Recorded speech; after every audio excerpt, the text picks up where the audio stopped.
Hello friends, good morning. आज का topic है हमारा ओवरव्यू ऑफ फंक्शन। फंक्शन क्या रहते हैं और फंक्शन हम कैसे क्रिएट करते हैं, उसका ओवरव्यू, फंक्शन में क्या क्या रहता है, वो सारी की सारी चीज़ आज हम देखने वाले। ठीक है। In advance Java programming which type typically refer to the Java programming beyond the basic Java standard edition. मतलब क्या होता है जावा यसी, स्टैंडर्ड एडिशन मतलब होता है यसी। ठीक है। उसमें क्या आता है functions. Functions are implemented as a method within the class. Function का मतलब क्या होता है, हम जो भी क्लास में कोई भी मेथड इम्प्लीमेंट करेंगे उसे हम क्या करेंगे, function. This method perform specific task and और operation within your Java application. मतलब ये मेथड क्या करती है, मेथड का यूज ही क्या होता है। Method means block of code. ठीक है। उसका यूज़ क्या होता है, मुझे क्या करना है, पर्टिकुलर ऑपरेशन परफॉर्म करना है मेरे इस क्लास में, मेरे इस प्रोग्राम में, प्रोजेक्ट में, तब मैं क्या करूँगी, फंक्शन का और मेथड का यूज़ करूँगी। ठीक है। देन देखते हैं how to declare a method. ठीक है। मेथड और function looking like same. The method in Java is a block of code within a class. मतलब क्या होता है, जावा मतलब जावा में जो भी मेथड हम डिफाइन करते हैं वो क्या होता है, अ ब्लॉक ऑफ कोड। मतलब फंक्शन का मीनिंग और डिफाइनिंग यही रहती है कि function is a block of code within a class. Class के अंदर हम जो भी फंक्शन और जो भी मेथड हम डिक्लेयर करते हैं वो क्या होता है, ब्लॉक ऑफ कोड। उसमें क्या आता है, सारा ब्लॉक ऑफ कोड। और ब्लॉक ऑफ कोड क्या करता है, परफॉर्म अ स्पेसिफिक टास्क। जब भी हमें कोई स्पेसिफिक टास्क परफॉर्म करना है हम यूज़ करेंगे मेथड। ठीक है। Method declaration include the method name. Method का सिंटैक्स क्या है, अब हम देखेंगे कैसे, how to declare a method. ठीक है। मेथड नेम, फर्स्टली हमें हमारा आता है मेथड नेम, देन उसके बाद आता है रिटर्न टाइप, देन उसके बाद पैरामीटर एंड एक्सेस मॉडिफायर। ये सारी की सारी चीज़ हमारे सिंटैक्स में होनी चाहिए मेथड के। ठीक है। अब हम देखते हैं, ये हमारी मेथड डिफाइन की, ये आप देखिए उसमें हमारी सारी की सारी चीज़ है क्या, नहीं, हम देखते हैं। ठीक है। Public int add. अब ये पब्लिक क्या है, एक्सेस मॉडिफायर। ये एक्सेस मॉडिफायर किस लिए यूज़ करते हैं हम, जो भी हमें मतलब हमें क्या बताना है उन्हें कि ये मैंने जो डिफाइन की हुई मेथड है वो उसकी एक्सेसिबिलिटी कहाँ तक होनी चाहिए।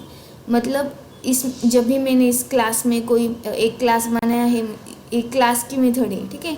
मेथड हम कहाँ पर बनाते हैं, क्लास के अंदर, इनसाइड द क्लास। ठीक है। मैंने फॉर एग्जांपल ABC नाम का क्लास बनाया, उसके अंदर ही मेथड मैंने डिफाइन की। अब मुझे क्या करना है, एक्सेस स्पेसिफायर देना है। एक्सेस स्पेसिफायर 4 टाइप के होते हैं, public, private, protected and default. ठीक है।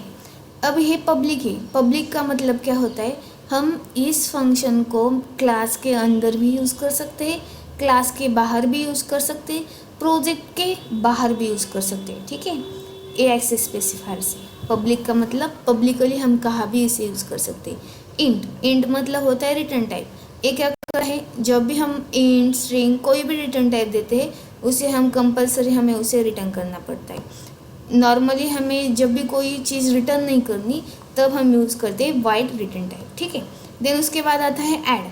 ऐड क्या है, मेरी फंक्शन का नेम, मतलब मेरे मेथड का नेम। ठीक है। देन उसके बाद मैंने डिफाइन के लिए parameters, int num1, int num2। ठीक है। 2 पैरामीटर मैंने पास किए।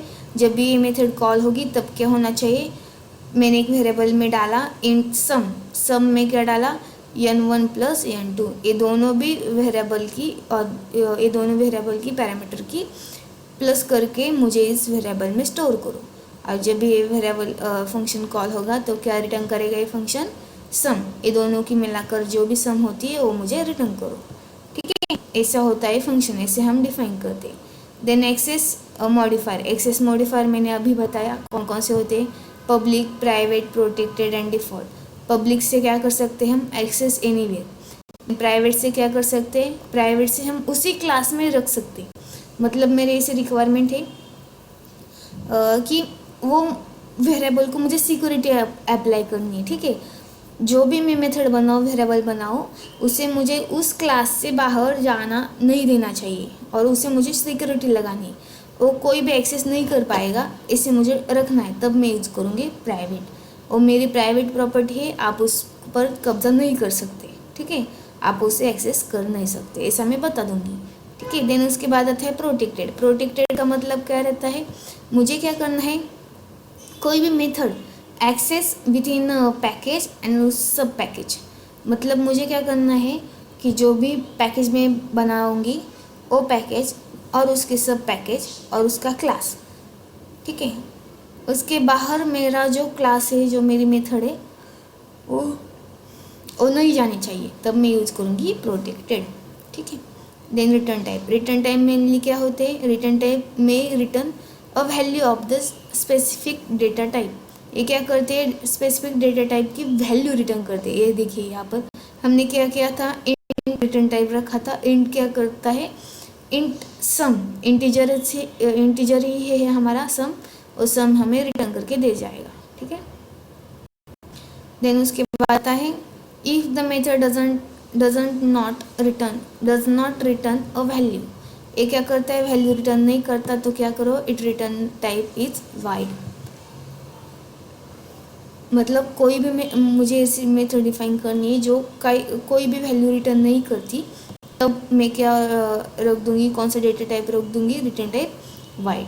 ठीक है, उसके बाद आता है पैरामीटर। पैरामीटर क्या करता है, मेथड कैन एक्सेप्ट 0 और मोर पैरामीटर।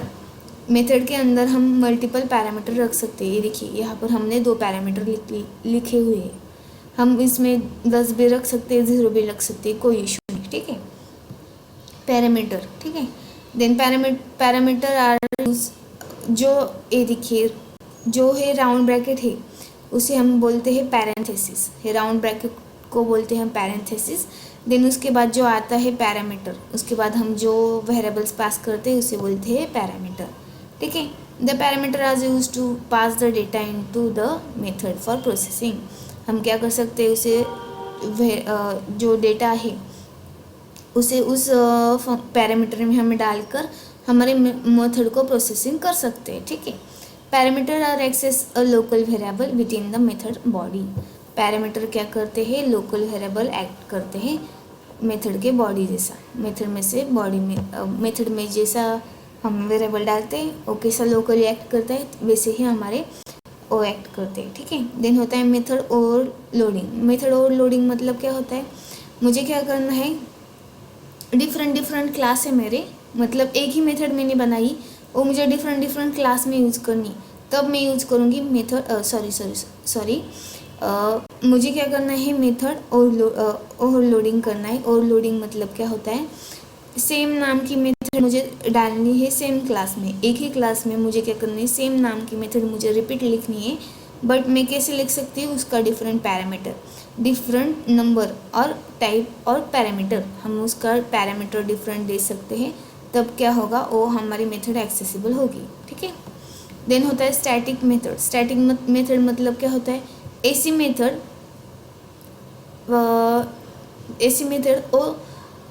उसको ऑब्जेक्ट इनिशियलाइज और ऑब्जेक्ट क्रिएट करने की ज़रूरत नहीं पड़ती। मतलब जब भी मुझे कॉल करना है इस मेथड्स को, स्टैटिक मेथड को मुझे क्या करना है, कॉल करना है। स्टैटिक कीवर्ड रहता है, जो मेथड को मुझे स्टैटिक करना है वो स्टैटिक कीवर्ड रहता है। ठीक है, मुझे क्या करना है कि क्लास का ऑब्जेक्ट क्रिएट नहीं करना। हमने देखा जब तक हम क्लास का ऑब्जेक्ट क्रिएट नहीं करते तब तक हम क्या नहीं कर सकते, कोई भी मेथड और उस क्लास में जो भी डेटा है उसे हम एक्सेसिबल नहीं रहते। ठीक है, मतलब एक्सेस कर नहीं पाते। अब मुझे क्या करना है, उस स्टैटिक मेथड को एक्सेस करना है विदाउट क्रिएटिंग अ क्लास, तब हम इजीली कर सकते हैं with the help of static keyword. Static keyword और static method are called as a class itself. मतलब क्या होता है, स्टैटिक मेथड स्वयं कॉल होती है, उसे ऑब्जेक्ट क्रिएट करने की। ठीक है, हमने क्लास का नाम लिखा, डॉट मेथड का नाम लिखा, तो क्या होगा, इजीली हमारी स्टैटिक मेथड कॉल हो जाएगी, उसे कोई भी ऑब्जेक्ट क्रिएट करने की ज़रूरत नहीं पड़ती। ठीक है, देन होता है instance method. Non static method are called instant method. मतलब जो नॉर्मल मेथड रहती है वो सारी की सारी मेथड को हम क्या बोलते हैं, instance method. They operate on object instance and can access instance variable. इससे हम क्या कर सकते हैं, इंस्टेंस वेरिएबल एक्सेस कर सकते हैं। ठीक है, देन होता है मेथड इनोकेशन। मेथड इनोकेशन मतलब क्या होता है, methods are invoke using object of the class. Method को हमें जब भी इनोक करना है तब हम क्या करेंगे, क्लास का ऑब्जेक्ट क्रिएट करेंगे। और in the case of static method using the class name itself. जब भी हमें मेथड को कॉल करना है हम क्या करेंगे, ऑब्जेक्ट क्रिएट करेंगे क्लास का, क्लास के ऑब्जेक्ट के रेफरेंस से, और क्लास का ऑब्जेक्ट जो भी होगा हमारा उससे उसका यूज़ करके हम क्या कर सकते हैं, मेथड को इन्वोक कर सकते हैं और कॉल कर सकते हैं। जब भी स्टैटिक मेथड होगी, स्टैटिक मेथड को हम कैसे कॉल करेंगे, क्लास का name dot method, static method का नाम। ठीक है, ये देखिए यहाँ पर हमें ऑब्जेक्ट क्रिएट किया, ये क्या है, ओबीजी मेरा ऑब्जेक्ट है। ठीक है, ऑब्जेक्ट के हेल्प थ्रू हम क्या कर सकते हैं, मेथड को कॉल्स कर सकते हैं। देन होता है मेथड ओवरराइडिंग। मेथड ओवरराइडिंग का मतलब क्या होता है, in object oriented programming we can override the method. Override करना मतलब क्या होना, एक ही मेथड है, एक क्लास में डिफाइन की हुई मेथड, और मुझे क्या करना है, वही सेम मेथड मुझे नेक्स्ट क्लास में यूज करनी है, तब मैं इजीली यूज कर सकती हूँ। ठीक है, मतलब डिफरेंट क्लास, सेम नाम की मेथड एंड सेम पैरामीटर, उसका पैरामीटर भी सेम होना चाहिए, उसकी मेथड की नेम भी सेम होना चाहिए, और हम क्या करेंगे, उसे सेम अनदर क्लास में उसे यूज़ कर सकते हैं। ठीक है, देन होता है built in methods. Built in method कौन कौन से होते हैं, इट्स प्रोवाइड्स मल्टीपल मेथड्स होते हैं built in method. For example length method होती है, स्ट्रिंग की मेथड होती है, बहुत सारे मेथड होते हैं। इससे हम क्या कर सकते हैं, देखिए सच एज कौन कौन से मेथड होते हैं, कौन कौन से मेथड रहते हैं, एक मिनट हम दिखाते हैं आपको। ठीक है, अब हम क्या करते हैं, एग्जांपल एक्सप्लेन करते हैं और एग्जांपल देखते हैं। ठीक है, अब ये क्या किया है, यहाँ पर एक क्लास लिया है फैक्टोरियल कैलकुलेटर।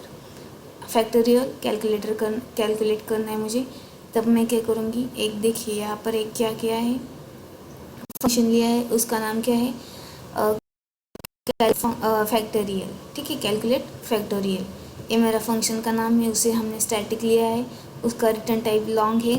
ठीक है, इसमें लॉजिक क्या लिया है, इफ़ नम हमने क्या पास किया है, पैरामीटर पास किया है यहाँ पर, नम इज़ लेस 0, नम 0 से छोटा जब भी होगा तब क्या होगा, ए जो एक्सेप्शन है वो रन कीजिए। देन उसके बाद हमने क्या लिखा, if num is equal to 0 और नम इज इक्वल टू 1, तब क्या करो, रिटर्न करो 1। ठीक है, अब हमने क्या किया, long factorial is equal to 1।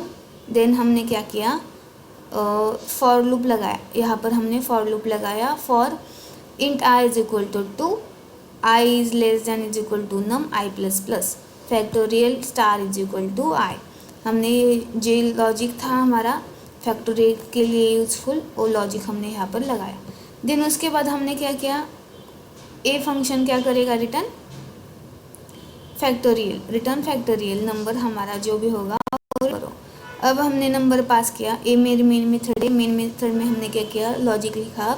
हम क्या करेंगे, और जो हमारी मेथड थी, जो हमारा फंक्शन था, उसे हम कॉल करेंगे। ठीक है, इंट नम इज इक्वल, मैंने नंबर की वैल्यू क्या पास की, 5 पास की। ठीक है, देन उसके बाद हमने क्या किया, कैलकुलेट फैक्टोरियल, इस फंक्शन को कॉल किया और इसमें क्या स्टोर किया, नंबर को हमने हमारा कितना है, 5 वाला, वो 5 वैल्यू यहाँ आएगी और वो रिजल्ट में स्टोर होगी। जो भी डेटा है हमारा वो कैलकुलेट होकर हमारे रिजल्ट में स्टोर होगा।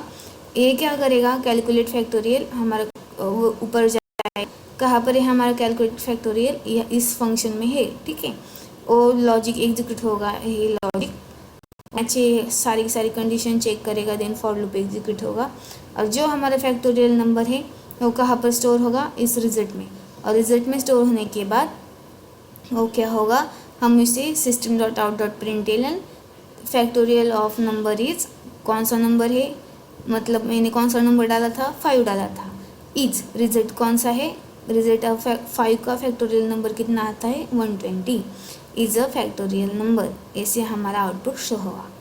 ठीक है, यही होता है हमारा फंक्शन। Okay, thank you.